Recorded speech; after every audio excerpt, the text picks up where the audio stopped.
Halo teman-teman semua, kembali lagi di Mail Channel. Kali ini kita akan membahas alur cerita drama Korea yang terbaru yang berjudul Jirisan, atau dalam bahasa Indonesia berarti Gunung Jiri. Drakor ini sendiri bergenre misteri dan petualangan. Dan tak perlu berlama-lama lagi, mari kita membahas drama ini dimulai dari episode yang pertama. Dikisahkan hari itu, Kang Hyunjo baru tiba di tempat kerja barunya, yaitu Taman Nasional Gunung Jiri. Namun baru saja tiba, ia langsung diperintah komandannya untuk bergabung dengan teman-temannya dalam misi penyelamatan pendaki yang hilang. Sebagai orang baru, tentu saja ia masih bingung apa yang harus ia lakukan selain ikut saja dengan teman-temannya.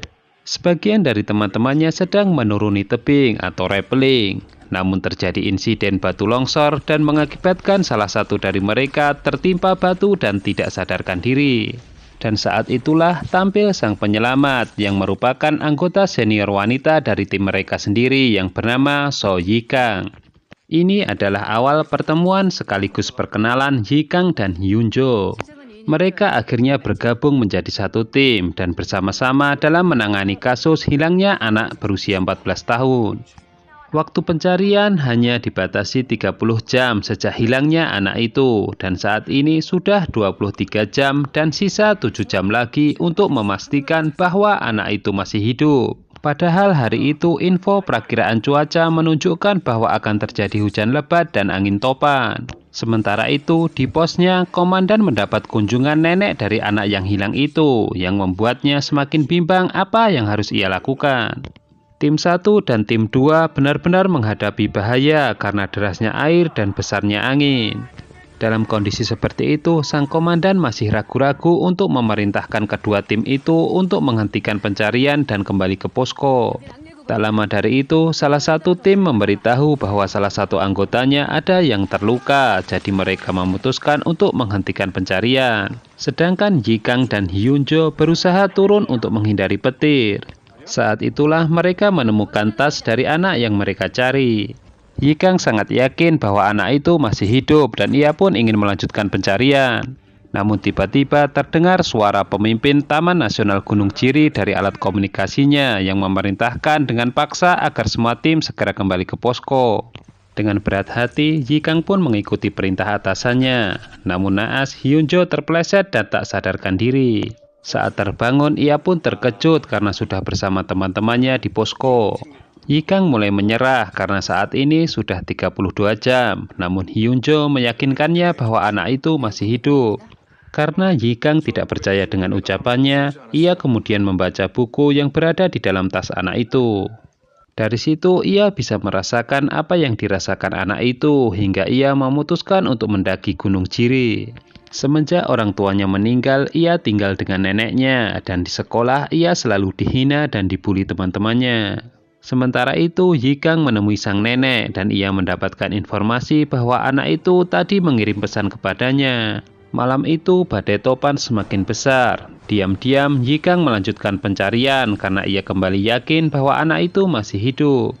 Dalam perjalanan, ia menghadapi kesulitan untuk menaiki tebing, hingga akhirnya ia ditolong oleh Hyunjo yang diam-diam mengikutinya. Meskipun awalnya sedikit cekcok, namun mereka memutuskan untuk bekerja sama lagi menemukan anak itu. Sementara itu di posko, sang komandan diberitahu anak buahnya bahwa Yi-kang dan Hyunjo tidak berada di kamarnya. Di tengah kebingungan, nenek dari anak itu memberitahu bahwa ia baru saja mendapatkan pesan dari cucunya. Sang komandan kemudian buru-buru menghubungi Yi-kang dan memberitahu lokasi keberadaan anak itu yang ia ketahui dari foto yang dikirim. Dia juga memandu anak buahnya itu untuk menuju taman bunga sambil menceritakan alasan anak itu pergi ke sana. Ternyata anak itu kangen kepada orang tuanya yang pernah mengajaknya ke taman bunga itu. Saat ini anak itu sedang berlindung di antara bebatuan besar. Baterai handphonenya habis hingga tidak bisa berkomunikasi dan kondisi tubuhnya mulai lemah. Yi-kang dan Hyunjo terus berdiskusi kemana lagi harus mencari. Hingga akhirnya Hyunjo meminta kesempatan terakhir untuk menuruni sebuah lembah yang terdapat batu-batu besar. Firasatnya pun terbukti benar bahwa anak itu berlindung di antara batu besar agar tidak kehujanan dan diterpa angin besar. Hyunjo segera menggendong anak itu dan kemudian dijemput tim yang lain untuk mendapatkan pertolongan. Aksi penyelamatan terlihat begitu menegangkan karena masih dalam kondisi hujan dan badai topan. Setelah beberapa lama, tim yang membawa anak itu tiba di lokasi ambulans. Beruntung bagi anak itu karena nafas dan detak jantungnya kembali normal. Sementara itu, Yikang dan Hyunjo sama-sama masih berbaring di atas gunung karena kelelahan. Meskipun begitu, mereka merasa lega karena misi penyelamatan telah berhasil. Di hari berikutnya, Yikang dan Hyunjo semakin akrab sehingga selalu berpatroli bersama-sama. Saat ini mereka berada di tanjakan Sonbawi yang artinya berpegangan tangan, dan di situ Yikang terlihat jaim. Shin kemudian berpindah ke lokasi ditemukannya anak kemarin. Mereka bertemu dengan ahli geografi yang sedang meneliti tempat itu. Hyunjo terlihat panik dan gagap saat ditanya kenapa bisa menemukan anak itu di tempat seperti ini. Dan setelah ahli itu pergi, Hyunjo menjelaskan kepada Yikang bahwa ia hanya melihat simbol yang berada di sana. Dari situ, Yikang jadi curiga kepadanya bahwa dia bukanlah orang sembarangan. Cerita kemudian bergerak maju 2 tahun kemudian atau tahun 2020.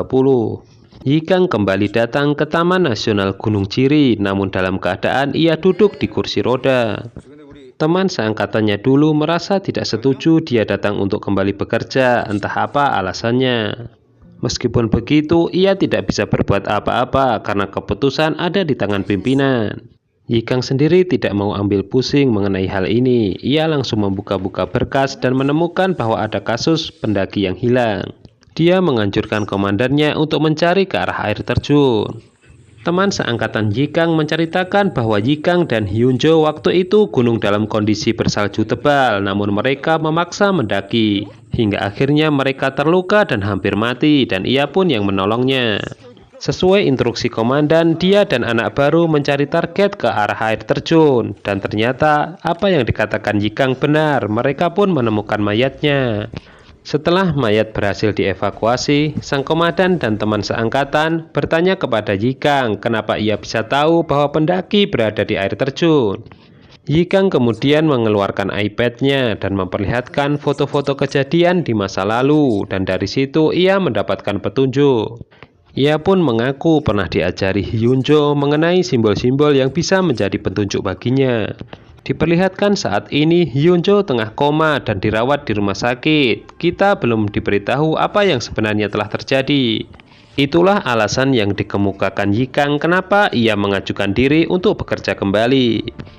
Nah, itu dia alur cerita serial drama Korea Jirisan 2021.